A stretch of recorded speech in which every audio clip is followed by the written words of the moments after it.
Hello and welcome to the Business of Authority. I'm Jonathan Stark. And I'm Rochelle Moulton. Today we're going to talk about clearing the decks to do something new. Yeah. Hooray. So our last couple of episodes, I think the three episodes before this, we talked about making new things or something different or, focus for the year to create things. And we've also both been doing some sort of time-oriented challenges, what with it being the beginning of the year and so forth. Mm-hmm. Nice time to do that. Kind of reset the clocks, reset your schedule, think about what you want to get done for the coming year. And we were talking after the show, I think last week, and getting all excited about getting all the behind the scenes from your new Genius Time Challenge, Rochelle. And so I kind of wanted to almost interview you about that. We could kind of compare notes on doing challenges, but how, talking about how this started and kind of give people a tangible example of the more theoretical stuff we've been talking about. Sound like a plan? Yeah, that sounds like a plan. Let's do it. All right. So without going into too much detail, what are we talking about here? Like, what is the thing? And then we can back up and say, okay, where did it come from? So like, what is the thing that you made? Okay, so the thing is a 5-day Genius Time Challenge. And the idea was, how can you figure out what your genius zone is if you don't know it already, right? Get some clues. And then how can you spend more time in it? So that was the challenge. Cool. And can you just, if people aren't super clear, can you define what you mean by challenge? So I totally took this from your challenges. Yeah. I decided to give it a try. So the idea with a challenge is that I'm going to give you some information. I'm going to give you a video. I'm going to give you some homework each day, and I'm going to challenge you to do something different each day related to this topic. And along with it comes a Slack channel, because we both believe that interacting with other people is what makes a lot of this stuff stick. Mm-hmm. So the idea was every day you get a new video and some new homework, and you've got the opportunity to hop over to Slack and get input from me, from other people, hear some different perspectives. I mean, you could even just lurk to listen to what other people are saying. Yeah. Sometimes that's, the most interesting thing you do. Yeah. So it's a very special kind of online cohort thing. It's super time boxed. I think that's where the challenge piece comes in for me. It's like a week or 2 weeks at the most. And it's a real sprinty kind of thing. Like you're really going to blast through it. Not like a more drawn out thing like the pricing seminar. It's like 12 weeks long, and it's the same format, but it's a marathon. These are definitely sprinty, and they're designed to get people from 0 to 1, like get started, get over the hump, have the light bulb turn on, whatever it is. It's like they're really cool. Okay. So that is what you created. It launched as we're recording this, like a week and a day ago, something like that. Yeah. Okay. It was last week. Okay. And okay. So now that people know what we're talking about, what was the genesis of this idea? Like what was swirling around in this soup that caused you to like even have this idea? Well, the idea came from, it's always from clients and people in the soloist community that, talk about their struggles. But I just felt like so many of the people I work with struggle with either finding their genius, or more likely they have chunks of knowledge about what their genius zone is, but they feel like they can't find the space to do it. And the thing that I love about finding one's genius is that usually those are things that people are going to pay you more to do. Mm-hmm. It's like the things that come the easiest to you are often the things that are complete mysteries to other people, right. And they're willing to pay a lot more. But aside from the money, and that's not inconsequential, it's really about spending more time doing what you love and making your impact on the world. So I was thinking about this, and originally I was kind of thinking about like happiness. I'd been reading a bunch of happiness and time related books, and I was kind of like, all right, how can I apply this in the soloist space? How can I do this in a very practical way? Because tracking your time for a week, you could argue, "Oh, well, I can't figure it all out in a week." That's probably true. But the time boxedness of it, as you referred to it, helps you get there. It helps you hyper focus on how you're spending your time. And I just think, time is the most valuable resource we have. So let's use it in a way that makes sense. So this was all swirling around in my head around Thanksgiving, and then the beginning of December, it kind of coalesced into an idea. How firm was the idea? Like at that point, because you get this like, okay, here's this need. It can really lead to a lot of happiness. This is a good transformation. You've probably done it one-on-one with people, but how could you do it in some more scalable format? Were you immediately thinking challenge, or were you thinking like, maybe this is my next book, or maybe this is going to be a video course, or maybe this is going to be an email series? No, I immediately felt like it was a challenge because of the time of year. It's what we all turn to in January, right? It's either our time and how we're spending it, or how many pounds we want to lose, or how many, pounds of muscle we want to gain, right? Right. So yeah, I immediately went there. And it's funny because someone on my email list wrote to me and said, "I don't have time for this. Can you just write the book?" And I wrote back and I said, "Well, I would, but there's these 2 really great books that have already been written on it. This is actually a time saver." And he laughed and signed up for the challenge. Oh, that's a funny way to put it. It's like, you could buy the book, but this will be way faster. Yeah. Oh, and I would encourage people to buy either or both of those books. They're terrific. He doesn't really talk about how to do it. He talks more about what it's like when you're there. But so that was, I wanted to really get into the nitty gritty and how to. It didn't feel like a book topic for me. Somebody else might like to write that book, but. Yeah. And I found with challenges, it's like, I will gravitate to a challenge format, or at least a cohort format, when knowledge isn't the problem. It's like everybody knows how to get washboard abs and be a millionaire, but no one does it. Very few people do it. So it's like, it's not knowledge that you need. So in situations like starting a podcast, one of my challenges, it's like, you don't need more knowledge. You need to like stop being afraid and just do it.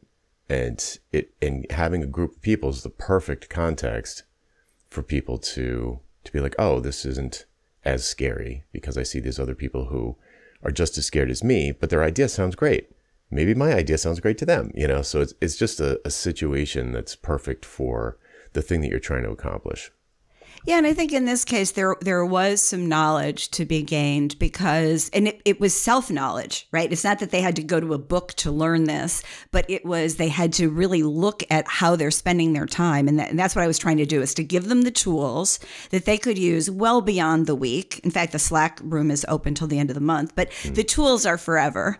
Right. So anytime that you feel yourself coming into or out of your genius zone, you can use these tools to get you back in the right spot for you. Cool. Okay. So it's around Thanksgiving, maybe a little later. You've got these ideas floating around. Boom, it pops together. It's going to be a challenge format. Before I ask that, did you do a listening tour? No. Okay. Why not? I didn't want to. Right. You just want, I know this because we talked about it. You just wanted to do it. I just wanted to make it. And it was one of those things, and this is not true of everything that I've done, believe me, but I just wanted to make something small that had an outsized transformation relative to the price, that aligned with my point of view and kind of my content tracks, and felt good to put together, felt good to launch, felt good to watch people get it, again, for them, because it's such an individual experience about what your genius is and how you're already spending your time. So yeah, I just wanted to do it. Nobody was going to talk me out of this. What I didn't know, though, is I didn't know if it was possible to do this. And I was kind of thinking, is this a 5-day challenge or a 10-day challenge? Mm-hmm.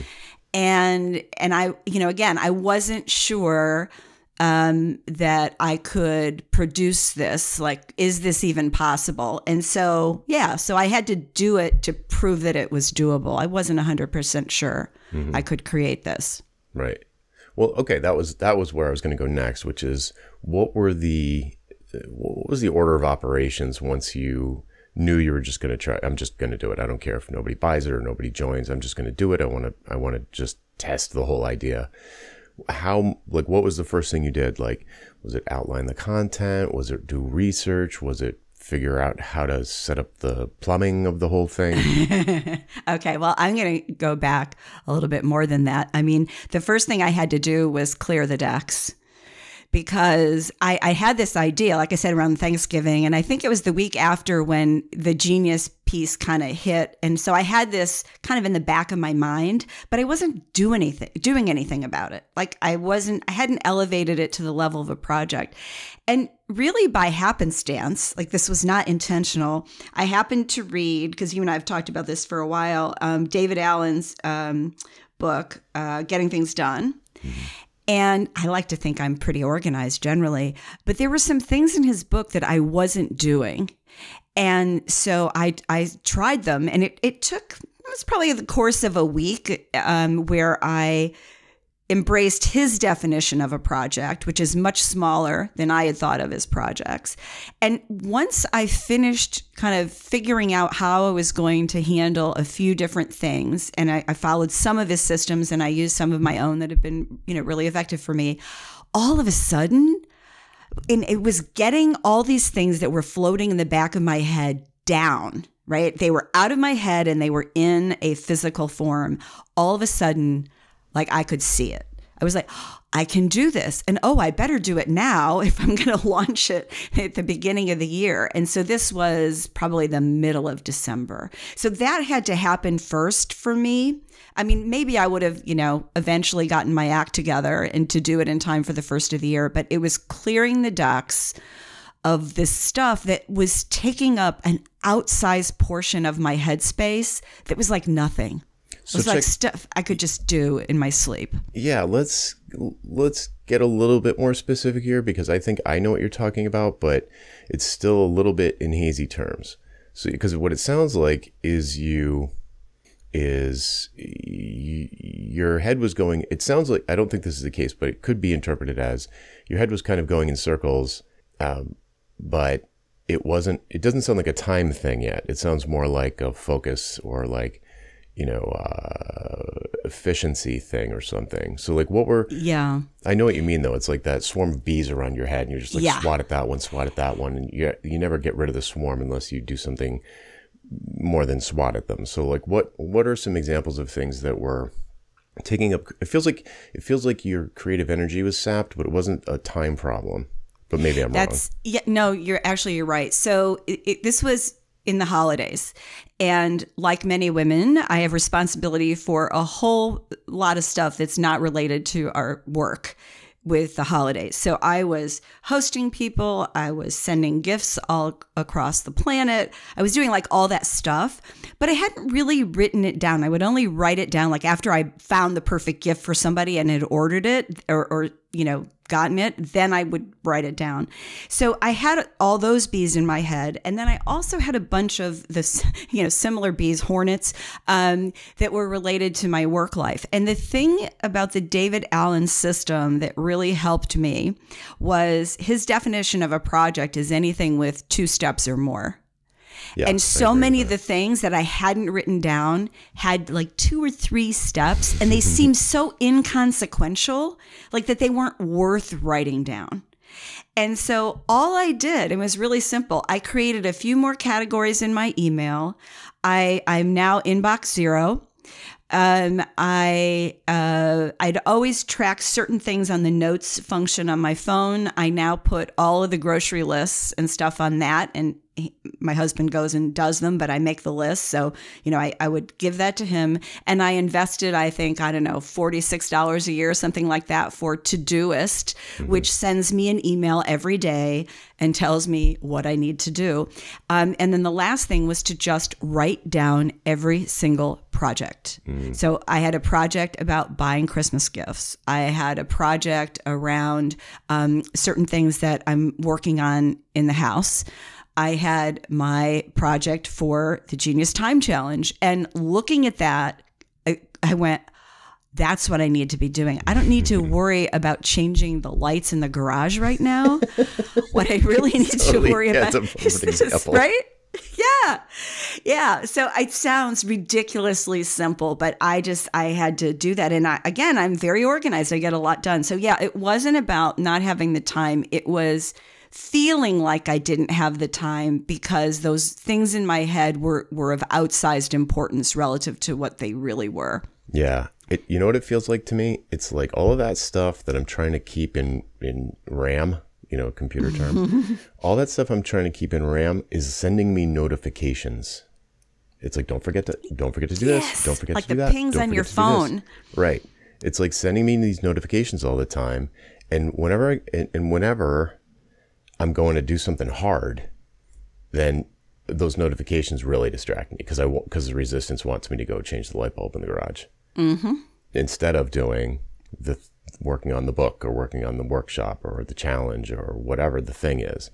It's like, okay, I'm gonna summon my creative energy and try and get into the zone. It's like, ding, don't forget to take out the garbage. Oh, I got to take out the garbage first. I know.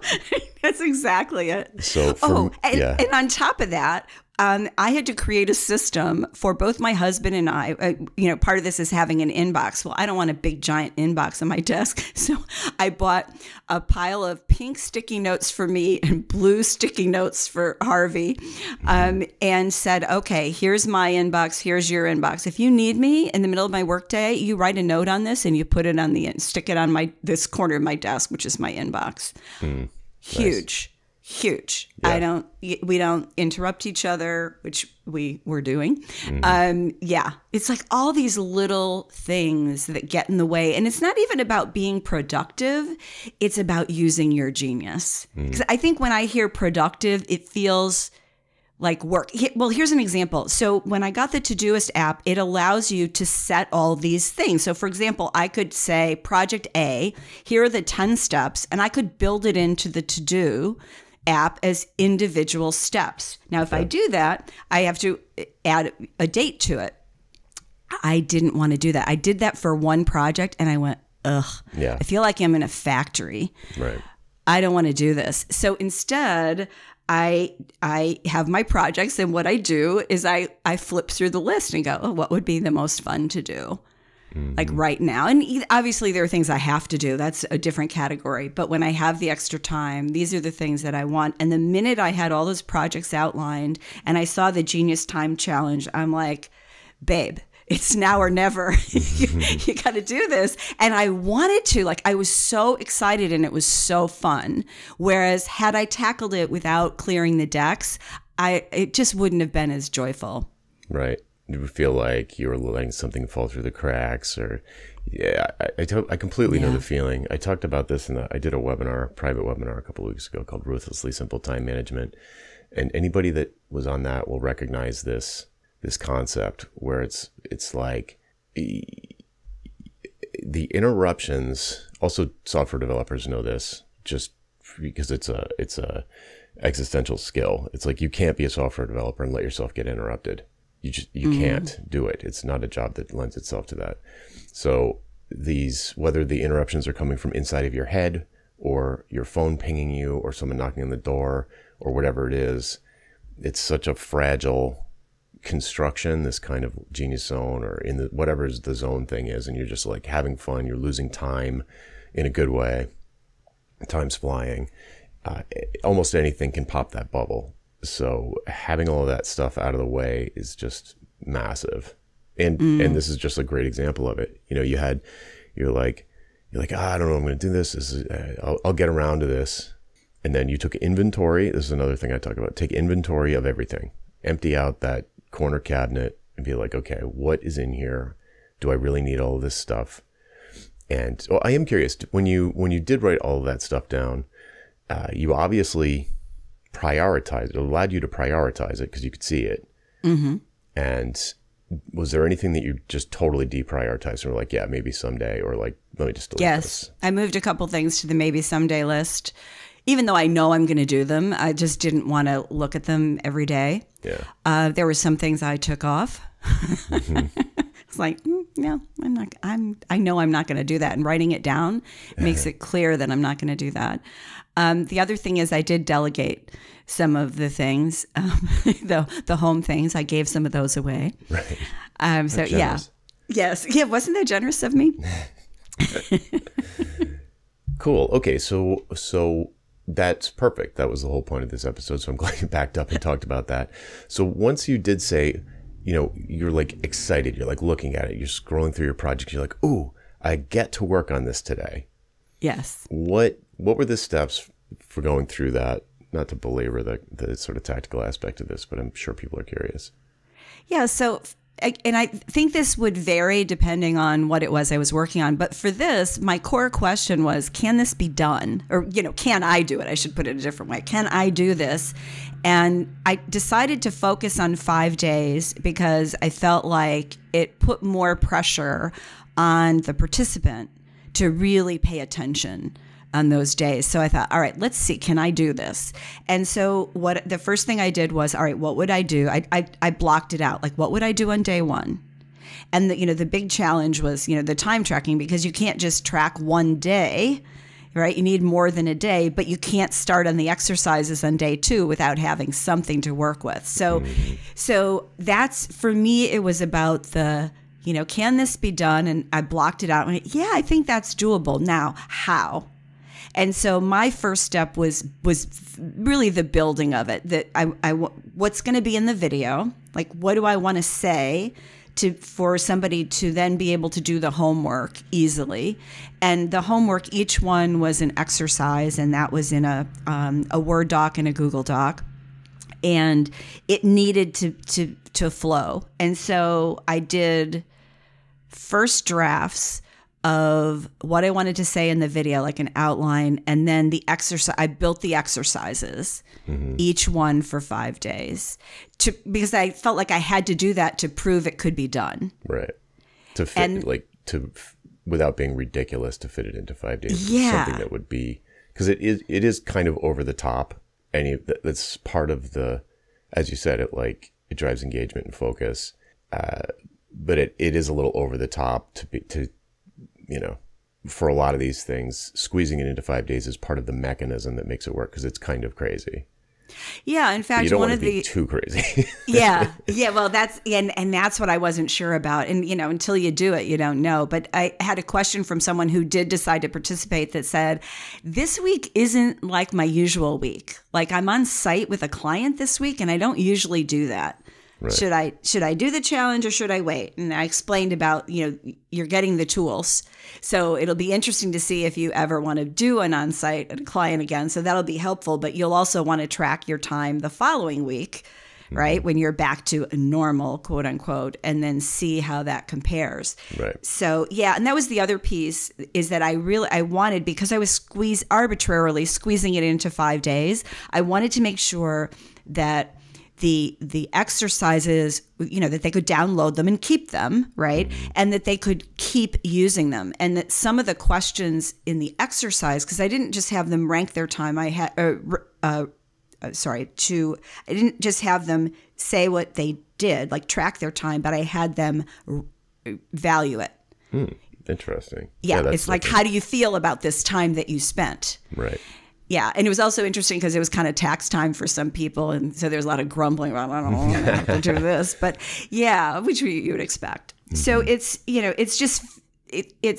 I had to figure out how they could get as much value as they possibly could in the 5 days, but that it wouldn't stop if they didn't want it to, that they could keep using these. So I spent about 3/4 of a day just figuring out, could this be done, how it would be laid out, and kind of an outline of what would happen on each day.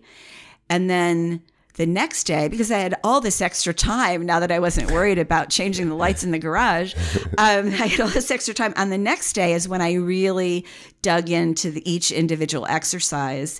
And then I took the exercises myself, like I did them myself. Because it was like, what would this be like? So I did that as well. And Yeah, I did all those. I didn't do any of the programming, or I think in between I wanted a break and I made a Slack icon. I think I did that just for fun because it was a little creative. Right. But yeah, I didn't worry about the how of how it was all going to tie together and how I was going to sell it, how I was going to deliver it. I didn't worry about that other than that I knew it was going to be in Slack, that I knew there would be videos, and I knew there would be exercises. That's all I focused on in the beginning. Cool. That's it. Just as a counterpoint for anybody thinking about doing one of these, I start when I am everything that you just said, I do exact same way. But when I'm designing, when I'm thinking of what each day is going to be, I think of the homework first. Like, what is the thing I need them to do on this day? And then I write a lesson to help them get to it. If you see what I mean. So it's like, it's like, all right, they need to track their time this day. What's the story I'm going to tell? Or what's the, and then what'll be the mechanics of how they do it? Or for podcast challenge, it's like, at the end of this day, they need to come up with a name for the show, a promise for the listener, a tagline, and cover art. So what do I need to give them? What can I give them in like under 10 minutes if possible? What can I, in a 10-minute video, what's the barest minimum I can do? Can I do this? Can this happen in 10 minutes? Or am I just racing through the material? But anyway. Yeah, it's exactly that. And for me, the video fed the homework. And vice versa. That's why I really did them at the same time, which sounds weird, but I had both documents open. It was just easier for me to toggle back and forth because I had no interruptions and I just wanted to, I was in the zone. I wanted to figure it out. So yeah, I did both at the same time. Cool. Okay. And then once you had, I'm going to get really specific now. Get ready to be bored. Once you had the material, so you get the videos, you get the exercises, you've got these Google Docs, you've got Word docs. How did you plug it together? You got Slack going on here. It sounds like, I don't know if we were recording yet, but it sounds like you emailed each lesson to people and then the conversation was in Slack. Yes, and I also uploaded them into Slack. So I had a thread for each day. Okay. Day 1, day 2, day 3. Because that way, if there was any deliverability problems with the email, it was in Slack. And for Slack people or people who didn't want to be in Slack or don't like to get their messages there, everybody got the email as well. Okay. And you just you just put that in ConvertKit or something? Yes. Okay. Yeah. Part of this was, and you're going to laugh because this is how your brain works. You think in flow diagrams, right? Yeah. So my big thing was I got to get the videos recorded. Like for me, that felt like the hardest thing. The other stuff felt like it would be easy. But and when I say it was hard, just because I was recording the Friday before Christmas, I recorded all of those videos. And it was a day that was relatively quiet, like, no garbage truck, no, lawnmower, which hopefully you won't hear today.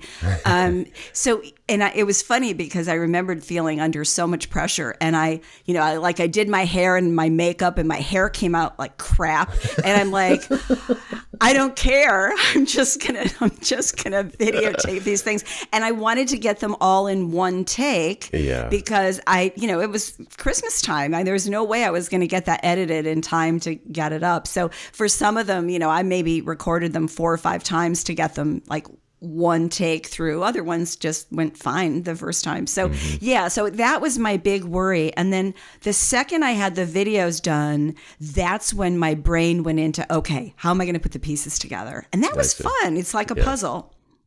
Yeah.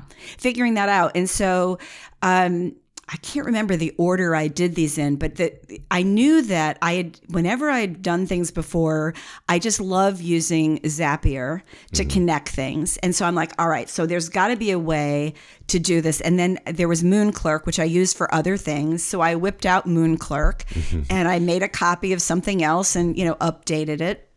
So I did all of this before the holidays because I was sending it off to my designer and my web guy, and they needed time, especially because I didn't want them to have to work over the holiday. they needed some, actually, I take it back. I'd sent some of this to them ahead of time, but I hadn't done the programming on the Moonclerk yet. So anyway, it was figuring out, okay, so Moonclerk has to talk to ConvertKit because I have to tag the people who are there. And do I tag them from Moonclerk or do I tag them when they're in Slack? And how do I do that? And where do I put the videos? And do I do things in Word or I do them in Google Docs? Hint, I did both. Yeah. Because I just decided, people are very firm in their choices. And so I was like, so I emailed them the Word doc and the link to the video, and I uploaded the link to the Word docs in Slack. So people had, multiple choices of how they download the exercises. Mm-hmm. And where'd you put the videos?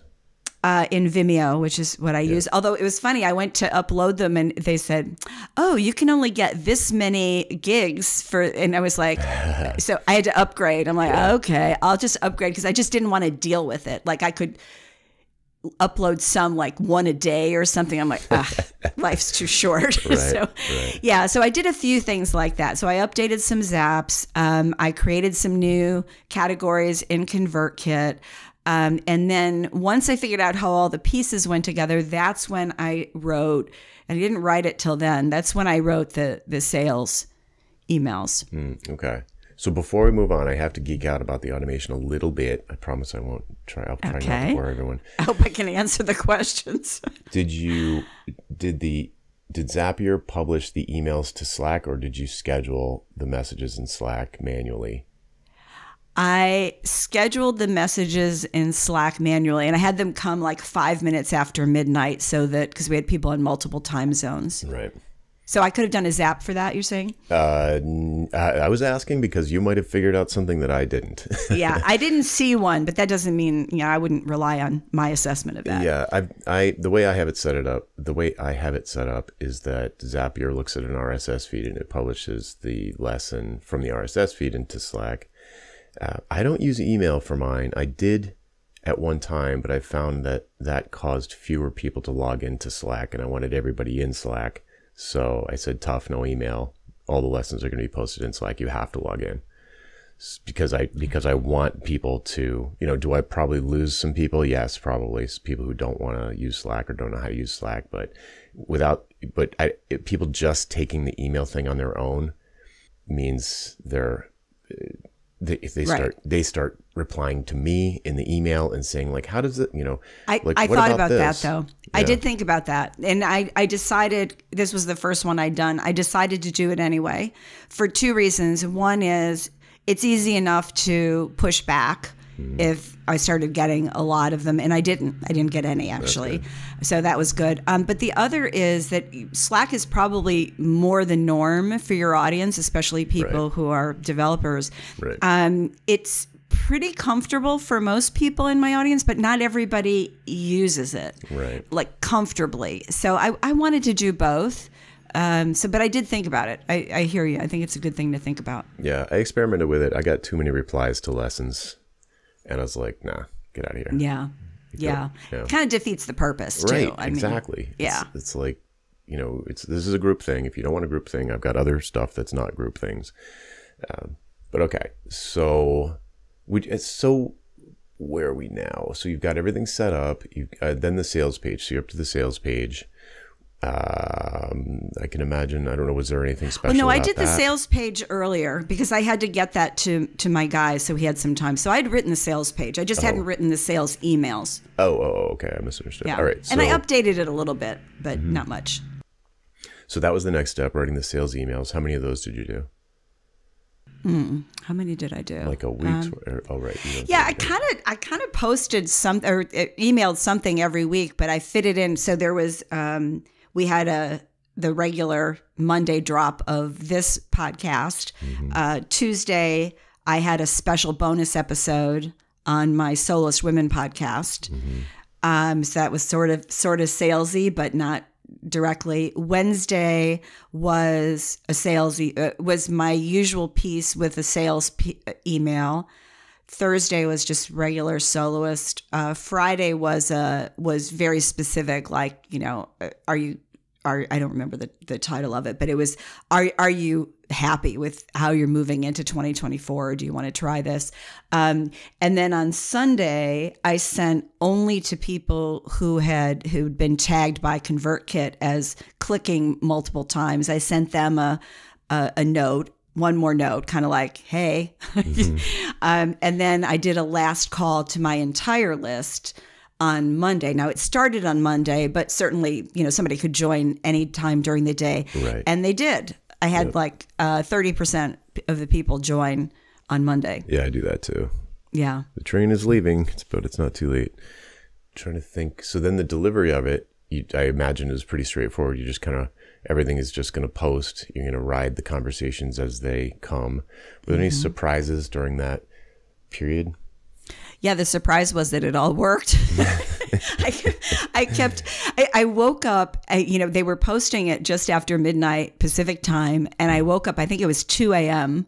the first night. And I got on my phone and I'm looking to see, did it post? And the email, I think the email went around the same time. So I just checked to make sure that they went. That's all I cared about was, did they go? And it was like, and because I'd tested all of them, but until it works. And so that was surprising that it was all, and every day, knock on wood, every day it worked. Now I did double check those things, but still stuff happens with technology. Yeah, that's true. And then the other thing was, I had not tested the Moonclerk piece because you can only test Moonclerk with a live example. Right. And I didn't feel like doing that. And then, refunding my money. And so it's just a pain in the neck. So I'm like, all right, I'll just keep fingers crossed. If it's broken, I'll fix it. Yep. And I found when I woke up at a normal hour, I'd had sales. So I knew it was working. Cool. So yeah, that was the biggest surprise, honestly, is that all the pieces worked. Cool. Pro tip, you can create a coupon so that you only pay like 1 penny or I don't like to do 100% off to test because the flow is slightly different. So I like to pay a little bit of something, like, whatever, penny or 5 cents, whatever the minimum is that they let you pay if you did want to test, or if someone listening wanted to test. Well, normally I would say test it, but I've used Moonclerk a lot. It was a copy of one that works. And the big question was, which I could test, which is, is the link to the Slack space correct? Like, does it work? Yeah. Like things like that. And then does it work will it tag people in ConvertKit? So I tested all of those things. The only thing I didn't test was, will it collect your money, which arguably is maybe the most important thing. But I had some comfort level, and I'd cleared the decks that morning. So if there was a problem, I could fix it pretty fast. Cool. It's not like, this wasn't like a $12,000 thing. It was a $242 thing, and I was comfortable not being 100% sure on that one, especially because it was the holidays. Right. Cool. Yeah. I mean, that's almost note for note my MVP of like my first one. So yeah, anything that I do differently was like an optimization that came much later.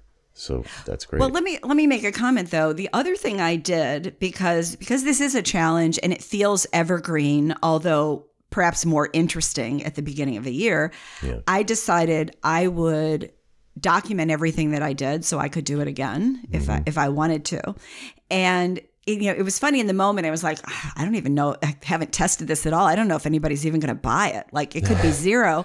But documenting it as you go doesn't take that much more work. And while it's fresh, it was easy. So one of the things I did was I had a document open where I said, okay, these are the things I have to do. Like, I have to create this thing in Moonclerk. I have to test it in ConvertKit. I have to create these things. I have to tie these things together so that I have, it's not perfect, but I have a document so that the next time I do this, I don't have to reinvent the wheel. Yeah. It's like, oh yeah, I got it. Oh yeah. I would have forgot. Yeah. It's great. Yeah.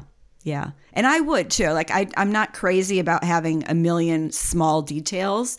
Like, if I can have those things written down as a checklist or at least as a guide to follow, I am so much happier. And then I can spend my time worrying about the content, which is really where I want to spend my time. Right. Yeah. And just after you do it 5 times, you're going to be like, I'm going to get a coder to just automate this whole thing. Yeah. Yeah. You're That's like, I know the true. system. I'm sick of doing it. Yeah. Well, I'm not good at doing regular things like, repetitive things. It's like I'd make a lousy COO. I'm just not really interested in that. So when I can make it simple and know exactly what to do, then I could also hand this off. I mean, I've designed it so somebody else could do this for me. Oh, cool. Yeah, that's always an option also. Yeah, but just coding it might be faster. So from start to finish, so from like the week after Thanksgiving, let's say, it was something like 6 weeks to launch? It was really tighter than that because I didn't do anything after Thanksgiving. I sent the sales page to my team in the middle of December. So somewhere, I would say after the 15th, but before the 20th. I wasn't really doing anything on it other than just kind of thinking about it. Mm-hmm. But I didn't like write anything down. I didn't like create a plan. I was just thinking, oh yeah, I'm gonna do that. So maybe 3 weeks of actual work with Christmas holiday in the middle. Yeah.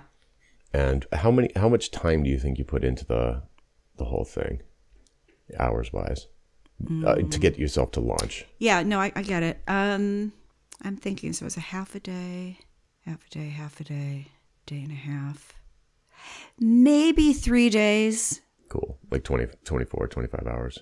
Yeah. I mean, it's funny because I want, it's like bees in your head again. I want to ascribe big numbers to the time I spent thinking about it, but not doing it. Like I'd wake up in the morning and go, oh, what about that? And I would go back and I would like change something. That's why I like having more than just like a week to work on something, because you start to think about different ways to make it better without, letting perfectionism take hold, but just ways to tweak it. So yeah, it's probably about that. Pretty sweet. Yeah. Yeah. And I mean, if I were to do it again, I'm going to wait till I get feedback from this first group that went through it and see what they liked and what was challenging for them. But yeah, I mean, even if I had to re-record each of the videos, I could still probably turn the whole thing around in a day or less to do it the second time. Yeah. So many decisions you don't have to remake. It's just focusing on the content, really. Yeah. Yeah. I've definitely found that like after 3 sessions of TPS, I redid the whole thing from scratch because I was based on feedback, and it was not that big a deal because like the scaffolding and the mechanics are all there. It's just like I just need new videos, and that's kind of fun, because you're honing your ideas and you're creating something that you have reason to believe is going to be more effective because it's actually been road tested, and and you can fix your hair this time. I was laughing. I was like, oh my God, I just cannot look at myself on this video yet. But what are you going to do? I know. Today's recording day. It just made me think of something that Pia Silva said when I interviewed her on the Soloist Women podcast. She was talking about, she has an ongoing program that it's really what she does. She's gotten rid of all the other stuff. And she actually hired an instructional designer to come in. Wow. Yeah. And critique how the whole program went together. And she said smart. She revamped big chunks of it for that very reason. Yeah. That's smart.